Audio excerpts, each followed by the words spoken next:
çıkar koyun sağmağa.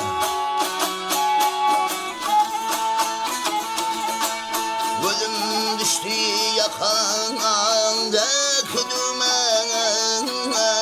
balla volfamdan yarın üstüne.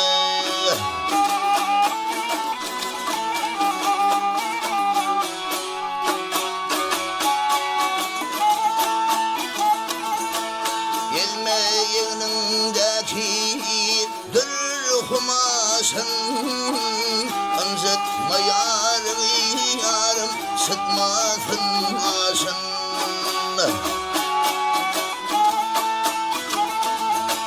Elinde yağlı kıyılmasın yaşın, balla volfamdan yarın üstüne.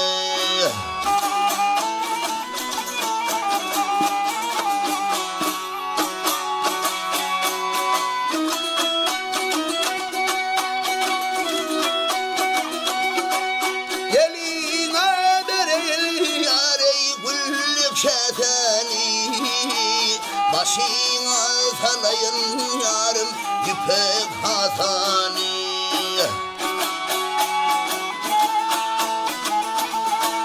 Boynu yığın yardan alsam potanı, balla volfamdan yarın üstüne.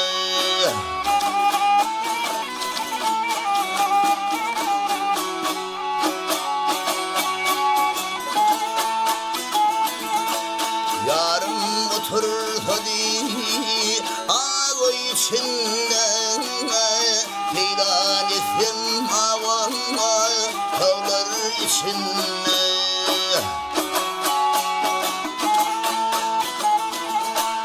Hayır diyer kümlüm arman içinden, balla volfamdan yarın üstüne.